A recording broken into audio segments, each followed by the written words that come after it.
Global market में कच्चे तेल की कीमतों में लगातार उछाल आ रहा है और इसका असर घरेलू बाजार में पेट्रोल और डीजल की खुदरा की कीमतों पर भी दिखने लगा है। आपको बताएं कि सरकारी तेल कंपनियों की ओर से बुधवार सुबह जारी पेट्रोल और डीजल की खुदरा कीमतों में पटना से लेकर नोएडा तक बढ़ोतरी दिख रही है। इस बीच ग्लोबल मार्केट में क्रूड का भाव $102 से भी ऊपर बना हुआ है।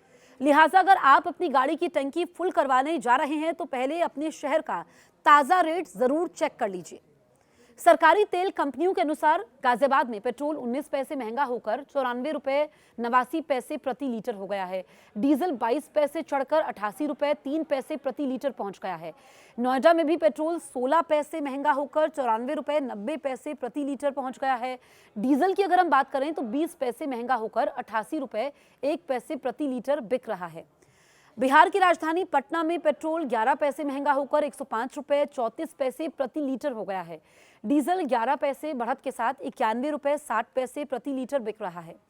कच्चे तेल की बात करें तो बीते 24 घंटे में इसकी कीमतों में भी बदलाव दिख रहा है। ब्रेंट क्रूड का भाव मामूली गिरावट के साथ $102.07 प्रति बैरल पहुंच गया है। WTI का रेट भी थोड़ा नीचे आया है। आपको बताएं कि देखिए इसमें $95.09 प्रति बैरल के भाव से थोड़ा ऊपर ये चल रहा है।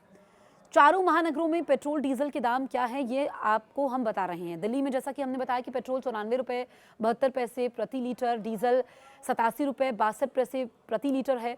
मुंबई की अगर हम बात करें तो पेट्रोल ₹103.44 प्रति लीटर, डीजल ₹89.97 प्रति लीटर है। चेन्नई में पेट्रोल ₹100.76 प्रति लीटर, डीजल ₹92.35 प्रति लीटर बिक रहा है। कोलकाता की अगर हम बात करते हैं, कोलकाता में पेट्रोल ₹104.95, डीजल ₹91.76 प्रति लीटर बिक रहा है। अब देखिए जिन शहरों में रेट बदल गए हैं, नोएडा में बदले हैं। हालांकि मामूली यहाँ पर बढ़ोतरी हुई है, लेकिन आने वाले दिनों के लिए संकेत भी ठीक नहीं है, क्योंकि जिस तरह की इस वक्त मिडिल ईस्ट में स्थिति बनी हुई है उसके बाद टेंशन ज़्यादा बढ़ चुकी है। गाजियाबाद की अगर हम बात करें, पेट्रोल ₹94.89 प्रति लीटर है और डीजल जो है ₹88.03 प्रति लीटर हो गया है। पटना में पेट्रोल ₹105.34, डीजल ₹91.60 प्रति लीटर हो गया है। आप देखिए कि जो मिडिल ईस्ट में तनाव है, ईरान झुक नहीं रहा है। ईरान लगातार पलटवार कर रहा है। अमेरिका को नुकसान हो रहा है, इजरायल को नुकसान हो रहा है और जो यहाँ पर कच्चे तेल की सप्लाई है, यानी कि सप्लाई चेन है, वो बाधित हुई है। ऐसे में जब भी युद्ध होता है तो इसकी चपेट में पूरी दुनिया आती है, महंगाई बढ़ जाती है और महंगाई बढ़ी भी है। कई मुल्कों में हमने देखा, हम अगर अपने पड़ोसी मुल्क पाकिस्तान की बात करें तो वहाँ पर पेट्रोल डीजल के रेट्स बढ़े, उसके बाद हमने देखा कैसी लंबी लंबी कतारें लग गई। तो आप ये समझिए कि यहाँ पर हर मुल्क पर इसका असर पड़ता है। दुनिया दो हिस्सों में बढ़ जाती है। पहले एक्सपर्ट्स कह रहे थे कि ये युद्ध ज़्यादा दिन तक ना टिक पाए, क्योंकि ईरान इतने दिनों तक टिक नहीं पाएगा। लेकिन ईरान ना सिर्फ टिका हुआ है इस युद्ध में, बल्कि नुकसान भी पहुंचा रहा है। कल उसने सेजल मिसाइल लॉन्च की। अब यहाँ पर जो हॉर्मूज स्ट्रेट है, जिसका हमने जिक्र किया था और हम लगातार अपने वीडियोस में हॉर्मूज स्ट्रेट का जिक्र कर रहे हैं कि जो ये समुद्री रास्ता है कितना अहम है तेल की सप्लाई के लिए।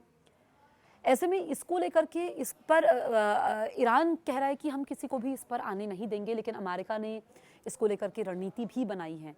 तो आप ये समझिए कि भारत जो है वो अपनी तेल की ज़रूरतों के लिए दूसरे देशों पर निर्भर है, यानी कि हम चीज़ों को यहाँ पर इंपोर्ट करते हैं और तेल 88% अपनी ज़रूरत का तेल हम इंपोर्ट करते हैं।